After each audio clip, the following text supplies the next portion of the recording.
Hi, I'm Alicia Hannah-Kim, and you're watching the Permanent Rain Press. Hi everyone, it's Chloe with the Permanent Rain Press today. I'm happy to be joined once again by the wonderful Alicia Hannah-Kim. How are you? I'm so good, thank you. How are you? I'm doing well. It's so nice to be chatting with you again, and we'll dive right into Cobra Kai Season 6, Part 1, which was just recently released. I know that you went into filming knowing that it would be the last season. So, what does it mean to be able to end Cobra Kai on your own terms? Yeah, it's really bittersweet to say goodbye, but at the same time, when I was given my storyline and my character's arc, I was really happy with what the showrunners had crafted for her. So I knew that I mean, I'm trying not to spoil, but I know that the whole arc is extremely satisfying to me as an actor. So I feel really lucky to be able to end, I would say, on a high note and really just, did my best to enjoy the year of filming with everyone that I love so much. It's really something to feel just like so fulfilled and complete, even though, like you mentioned, bittersweet that it's ending. What has it meant to be part of a cast with such strong female representation, not only on screen with how the characters are portrayed, but off screen as well, as you've gotten a chance to know these wonderful women over the past two seasons? I think first of all, like the most tangible thing is the energy on set. We have a lot of strong women, and it ranges in ages, and so there's a lot of good representation on set of that, and we all really bond well, and there's a great sense of support between all of us, and that's really cool, especially when you're in the stunt dojo and someone's yelling out that encouragement for you. That means a lot. In terms of representation, I would say, we have a lot of young fans, and I think it's really good for young women to see such a range of representation in all of these characters. Of course, I mean, Cobra's an intergenerational show, but I've had a lot of personal feedback from young Asian girls. And so that's the most gratifying, exciting thing to me when they're like, oh, I love Sensei Kim being strong here, or she's very intimidating. And, it's sometimes representation is not only just, heroic characters, also villainous characters as well evoke a lot of things for audiences.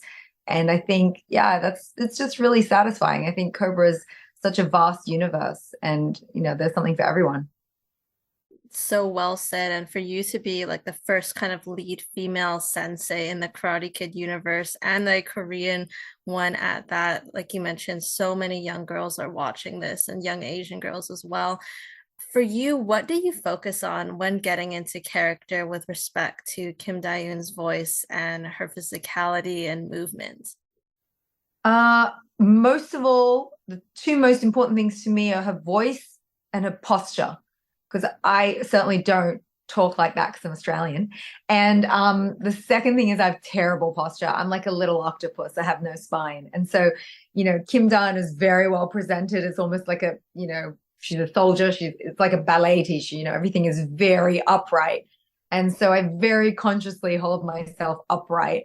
And then as soon as it's cut, I'm like on my chair like a little squid. So those are the two big sort of physical things that help me get into character. The braid is like, of course, the braid helps hugely, but the things that I can do, voice and posture for sure. I love the little nuances that you give her when she raises her chin in that like position of power and authority. And her mocking smile never gets old seeing that on screen. Now, take me through the time period between Terry Silver's arrest in the season 5 finale to when we return to Kim Sun Young's dojang in South Korea. Like off screen, how do you imagine she avoided punishment and how and when did she return home? Well, I'm gonna take a little creative license here because obviously that question would be answered well by the big three. But I don't think Kim Da-eun is going to be sticking around for any sort of, consequence or punishment from American authorities. I think she has a one-way ticket on her private jet straight back to Korea. I don't think any of those sort of little things are interesting to her. It was part of a larger plan for her to take grandfather's karate to the world. And when she sees Terry Silver fail so spectacularly, it's not even the person that she came to meet. You know, she came to meet John Kreese and she got Terry Silver and then sort of reluctantly forged this alliance with him. And so to watch him fail so spectacularly is disgusting to her. And I think she's just like, well, yeah, no, I'm good. And then she's just out of there on her jet. I'm pretty sure she had a return flight home. So I wasn't too worried about how she got back to Korea after that. There would be no reason for her to stay without Kreese and without, this broken alliance with Terry Silver. She probably had her jet like ready to go and she was just like, I'm out of here. But Yeah, it's so funny to think about that because it really was, like you mentioned, her plan B. Like that wasn't her plan A coming to America. no. The flashback scene in episode 2, it shed more light on that relationship with Kreese. So how pivotal was that moment, you think, for that young girl when Kreese fought for her to train, and what debt does she feel towards him because of it?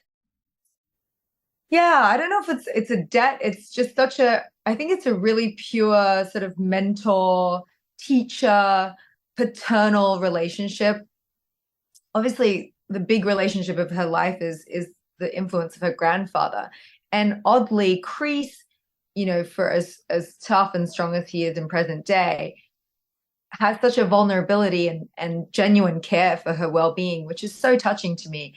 So, him going into bat for her and being the sort of reason why she begins training, it's pivotal to her. I think she always holds a sense of gratitude and they have a great bond. I think they really, they see a lot of themselves in each other. But it's wonderful I love that scene because it shows such a softness from Kreese and then this moment of the beginning of Kim Da-Eun, and then when we flash to present day, I think that connection, still remains, and I think it's a really wonderful friendship.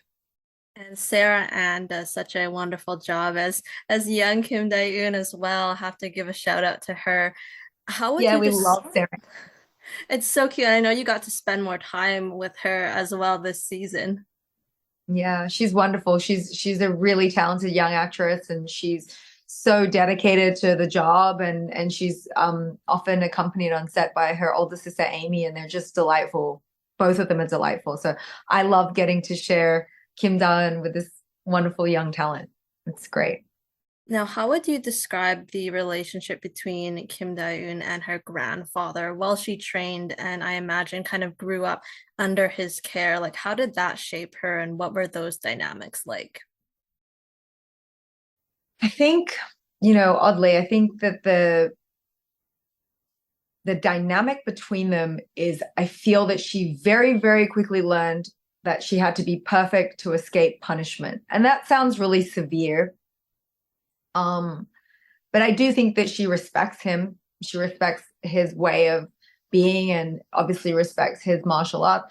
But it's not the healthiest dynamic between family members, but I definitely think it's the governing influence of their relationship, that her perfectionism and this sort of, sort of twisted way of being has been her way of survival with him.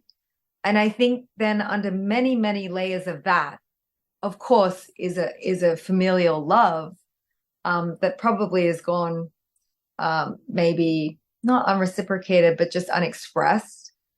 I think it's very complicated. Feels very Korean. Feels very Korean family feudy. But yeah, I think that she's learned to be this way to avoid his disappointment. And it's something to say about, culturally, sometimes the people closest to you, like your family, they're the ones that you really expect more of, right? So you might treat them harsher, but that's only because there's like this mix between love and like expectations and things like that. Do you think that her parents were in the picture at all? Like, what kind of relationship does she have at present with her grandfather and any other familial relatives? It's such a mystery because we never mention them. And I know that the big three have not elaborated on that. I think that if they are in the picture, they're not ingrained in this way of life. I think whatever happened with her parents is separate because she has very clearly chosen to walk the exact same path as her grandfather. And I don't think that any other relationship is eclipsing that right now in her life. I know previously you did describe her as maybe being a third culture kid. So she did grow up with some privilege, but that likely came from, her grandfather and his prestige and with the dojang. I think education too. I mean, so many Korean children will study abroad to learn English. And I think one of the things that we lack sometimes in representation is that idea of being multilingual. You're not just bilingual, sometimes you're multilingual, and those accents are very hard to place because you'll grow up in Hong Kong and you'll go get educated in Britain, and then you have an accent that you can't pinpoint.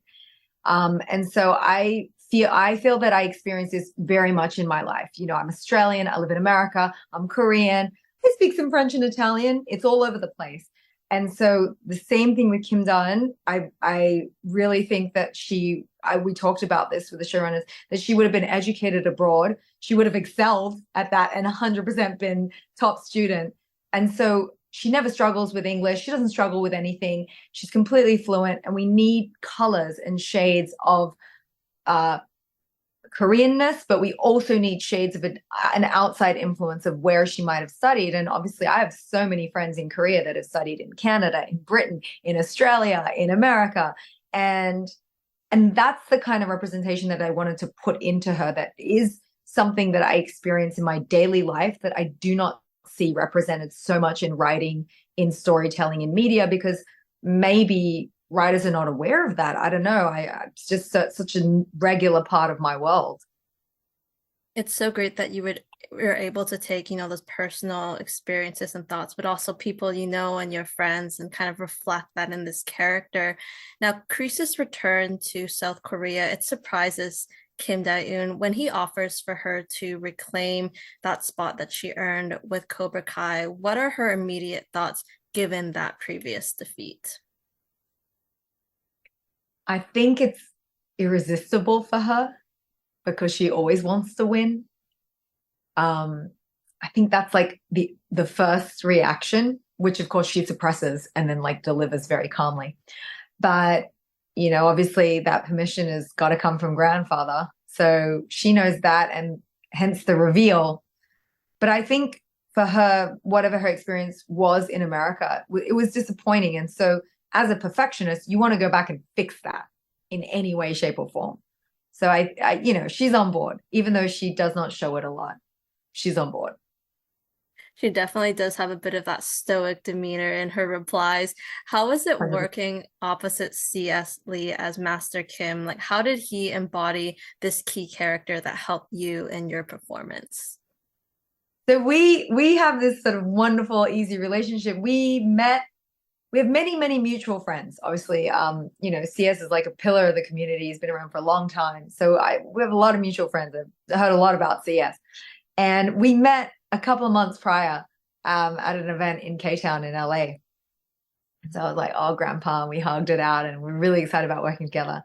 And I know I'm obviously familiar with his work on Dexter. I mean, he's just been around for so long. He's such a skilled actor.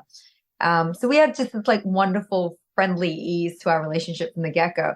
And then when you get to set and you're aging him decades, and I'm in the braid and he's in the prosthetics and he's in the, the wig, and he has that like cute little, I love that Grandpa had a cute little bow in the back. It was so coquette. We were like, Grandpa's so coquette. And then that's when we're instantly in character. And, he's a wonderful character actor. He totally understands, the gait of someone that is, probably, I don't know, 100, a million years old. He's very deeply building that character. He's got the voice, he's got the walk, the mannerisms. And so it's really believable. He's incredibly skilled. So wonderful. Speaking of another talent that you shared scenes with, Martin Kove as Kreese. I know you were kind of looking forward to as they built it up in season 5. So what can you say about Martin as a person and a scene partner so ingrained in the fabric of this franchise? Marty is super entertaining. He loves to laugh. He loves to muck around in between scenes. Um, what I love about he's really from another time. He's such a devoted cinephile, loves talking about old movies. And I remember, and he's sort of endlessly still curious. He was watching a Korean series on Netflix, and he would come to work and tell me about it in between takes. And so he has great energy, and incredible physical fortitude, because we were filming like episode 2 and 3. There was an Arctic blast that came through Atlanta, and it was 19 degrees Fahrenheit, which is, I believe, about -9 degrees Celsius. And we're wearing gis, and there's not a lot under that gi. So it's honestly the coldest I've ever been. So Marty and I were just like suffering through it together. And, he had such a good humor about it. He did not complain. We got through the scenes. He's very professional. He's always concerned about like what his character is doing, where, how can he justify this? So it's also fantastic for me because he has such a great presence as Kreese. Again, he's a legacy character. He's played this character for 40 years. And so getting to experience that is really, it's just big. It's momentous to be able to be in that scene with him. I got a lot of texts from people going, "Oh my God, you're working with John Kreese." And I'm like, yes, he's great. To be able to call him a co-star and a friend as well is something that's so incredible. And I love that he was watching like Korean shows as well, and you got to connect on that. Now, going back into, Kim Da-Eun, she has her own students to manage. That includes the troublemaker Kwan. I know she's very strong, ruthless from season 5. So why do you think she struggles with how to manage Kwan and how to get him in line? Yeah, she struggles with him because he doesn't care about authority. He does not have the space for it, because he knows, and I think I know too, that his skill level, he doesn't need anybody to tell him what to do. He can surpass everyone. That is what is so fascinating about Brandon and his character. Brandon also in life is like a fifth dan, I don't know, taekwondo grandmaster. He is stunning. He does not need a stunt double. So everything that you're seeing, he did himself. It's so impressive considering our stunt team is already amazing. So I think that Kwon is so far ahead of all the other students. It's not a matter of I don't have anything to teach him. It's a matter of how do we harness and make sure that he's not being, too self-destructive. But for him, none of those things matter to him. He's only concerned with winning. And that's what makes him so easily susceptible to being manipulated by Kreese. So yeah, it's certainly struggling with him, with trying to maintain authority over him, because he does not recognize authority. That's very, well analyzed. And because with him, he cares about himself. And because of that skill, do you think that she does not want to kind of like dismiss him from the dojang as well? Because she does kind of want to find a way to harness those skills that she knows he has.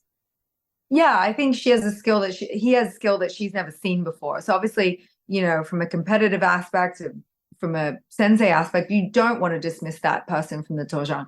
But also, and we'll find this out as we go along, how what he means to them and how they're connected. And I don't think as hard as Sensei Kim is on the outside, I think certainly, and she spoke about this in season 5, her students in her dojang in Korea are her people. So it's not a matter of her dismissing someone because they won't listen to an teaching moment or an order. It's very much, these are my people for her, I think. So she walks in to see the end of that brutal fight between Kwon, Yoon, a couple of the other Dojang students. Kreese is nearby, and earlier in the day, she began to kind of doubt his methods. So can you explain what she feels in that moment after she puts the pieces together? What happened, Kreese's involvement, and also seeing, her top student Yoon go down with that injury? Yeah, I remember filming that, and I remember Ralph was our director in that for that episode. And I think there's a fair amount of shock and wouldn't say horror, just shock at the lengths that she sees Kwon is willing to go to, and that, you know, that Yoon has been bested so spectacularly in front of her. You know, she had just been speaking about him with so much pride that he was her best student. And to see him get brutally taken down like that in the middle of the night, in such a savage way, it's a bit of a wake up call for her. I think that she does want to win, and so though she has some reservations about Kreese's ideas, ultimately they're sort of more aligned than I would say her and Terry Silver. So they are facing the same way. They're on the same page. But I think we're understanding that with Kwan and with Kreese and this entire situation, it's a powder keg. It's a Pandora's box. And how it unfolds is pretty intense. I mean, I don't know. I don't know anything. Don't ask me. Try not to spoil. I think it's so exciting though, because I know that we will get to explore more of those, you know, dynamics, how they work together, because that's what we didn't get to see in part one. So we do get a little tease of the Sekai Taikai. You hadn't experienced like an all valley tournament in the series. So how different and fresh did that set and stage feel to you walking in for the first time? Sekai Taikai is huge. It's actually, it was my favorite location. One, because it was indoors. It was so happy to be indoors. It's also the most amount of extras we've ever had on set. It was crazy. You know, obviously the All Valley is just, it's local. It's very, very local. And then Sekai Taikai is just so many dojos in that space and all around the world. It's global, and, you know, we're in Barcelona. So it's just huge. I loved it. I love seeing the different gis, the different names of each dojo, and I'm trying not to spoil. That's like what I'm thinking about as I'm speaking to you. It was very colorful, huge. huge, a lot of people, and I'm sure that you love to kind of, you know, explore and walk around during takes and just seeing Oh everything yeah. get filmed on such a big scale. And how was that entrance for you and for Kim Da-Eun when she was, you know, sizing up the competition, but specifically seeing Daniel, Johnny, and the Miyagi-Do students again after, you know, Oh her yeah. departure? Oh, that's like such a satisfying moment of like, you thought I was gone, but I'm back. You know, like that's so satisfying to me, because again, like, I don't think she had that many regrets leaving the valley. I mean, you know, when Terry Silver went down, there's very clearly a shot of me looking at him with such disgust and going, I'm out of here. I just walked straight out. I don't even have time to say something to Daniel LaRusso on the way out. I just don't care. But to sort of show up again at Sekai Taikai with Kreese in our sparkling new gis, you know, our competition gis.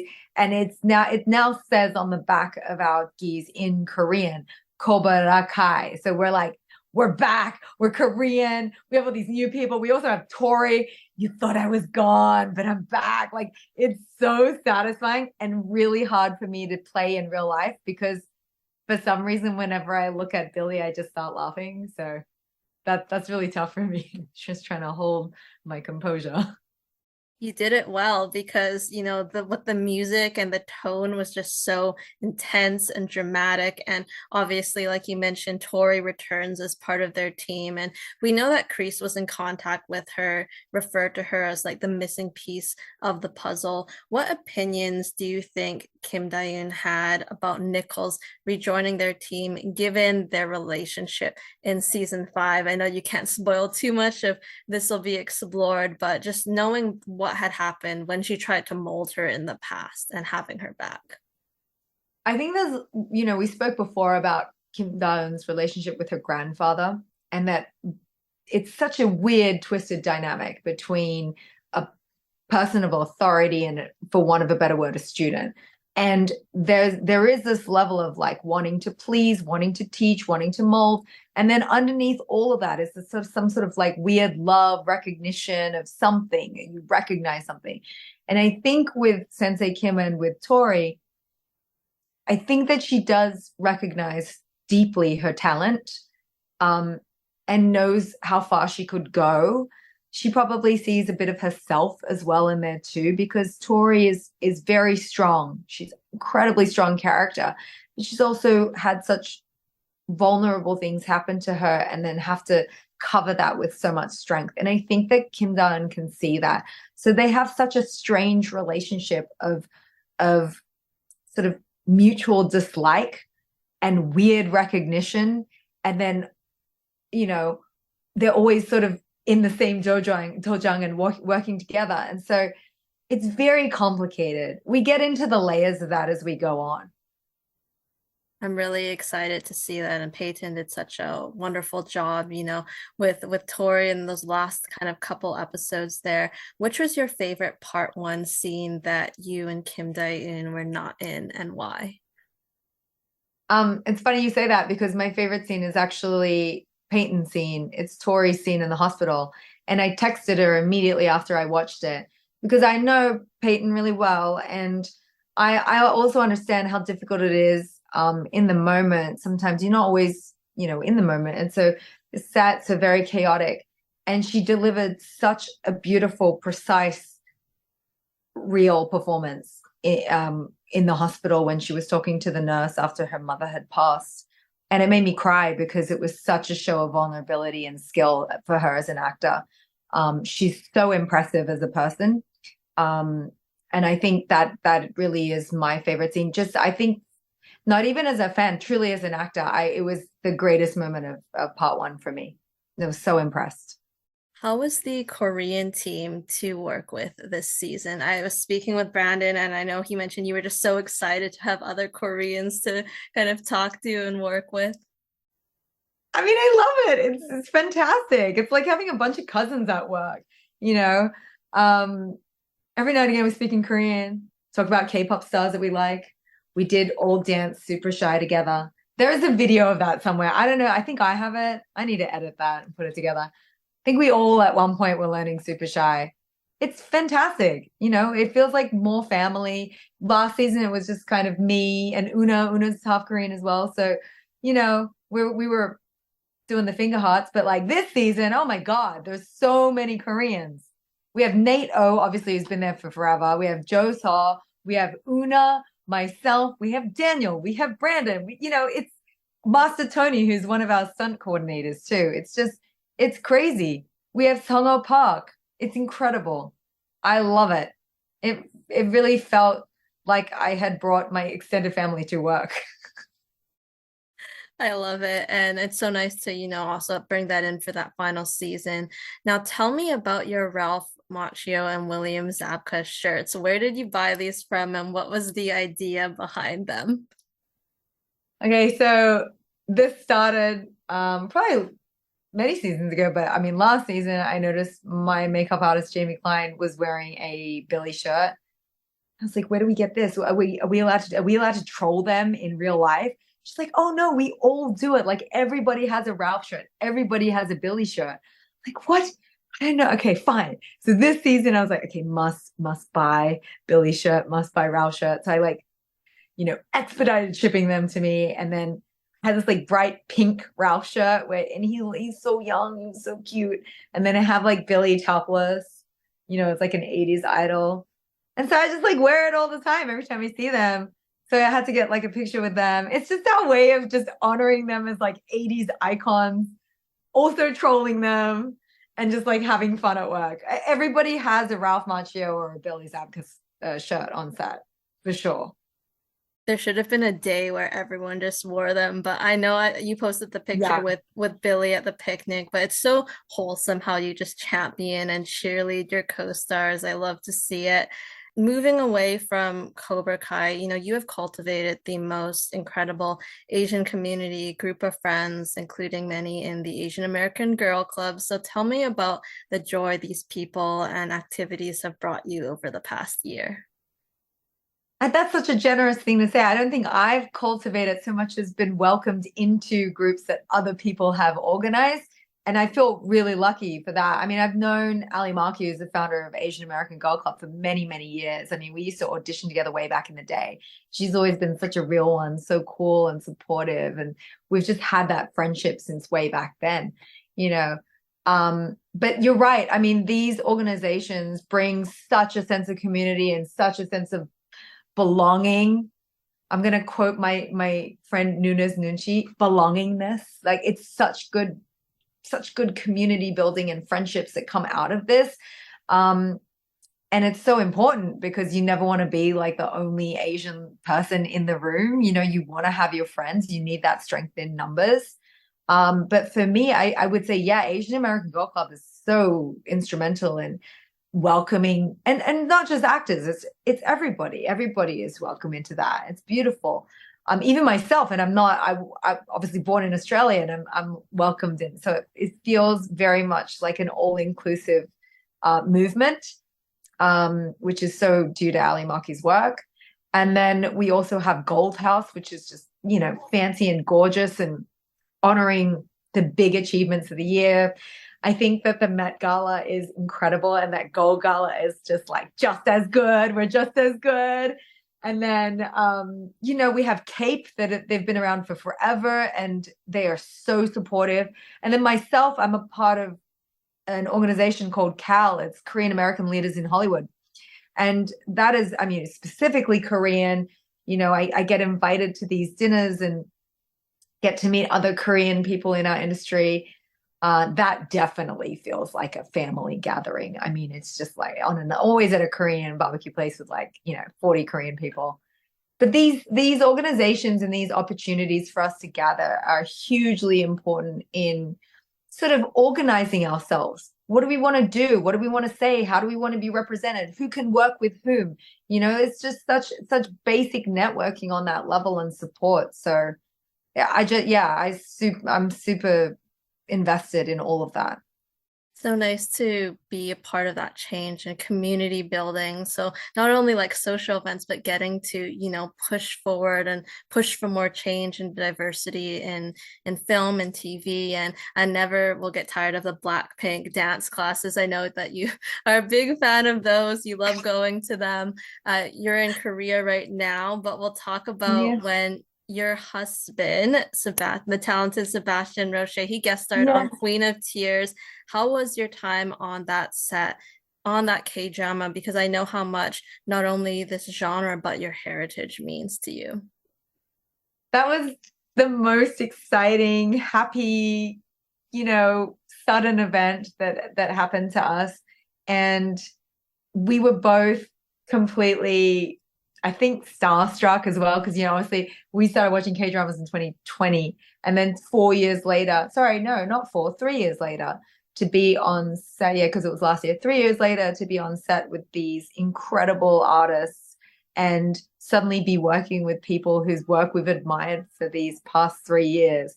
And it just, Korea always feels like a different world, you know, so separate from Hollywood and so separate from American shows.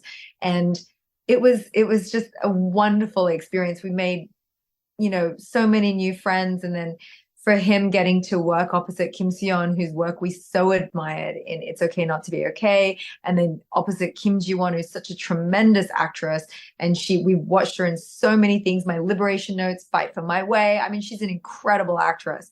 So it just felt like such a, you know, bridging of cultures.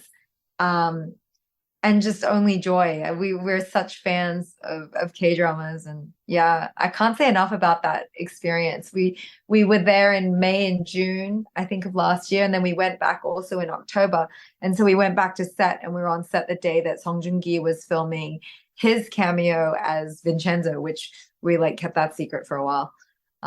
So yeah, it's just super cool. I love the Queen of Tears team.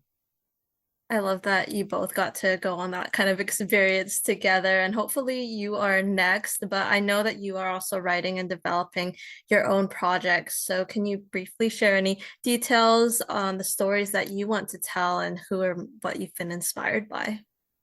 Yeah, well, I'm actually in Korea right now to work, so you know, you will see me in a Korean series soon. So I'm really excited to be here.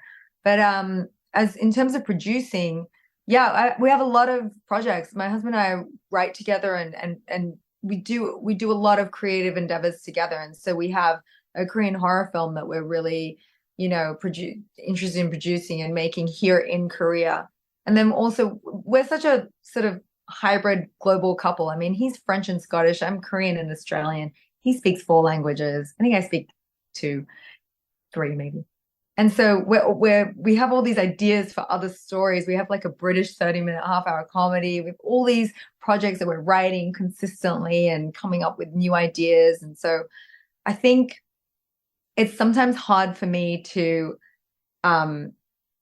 think about what it is that I want to play, because my frame of reference is not just one country, and my upbringing is so all over the place. So I'm really hoping in future work, in work that I can produce, that I can sort of release myself from any of those limits and get to play in every corner of the world. Like, that's really my dream. I'd love to work in Australia. You know, I'm Australian. I'd love to work, you know, in France. I would love to work in Korea. Like, you know, these are all my big dreams. Basically a project that would take you everywhere around the world, like in a I just want singular to project. accrue miles on airlines. That's all. I just want to accrue those frequent flyer miles. That's all I want to do. I know that you both will have such wonderful stories to tell those, so I'm excited to see the progression in that, and of course what you're currently working on in Korea. That's all the questions that I have for you, Alicia. Thank you so much for taking the time.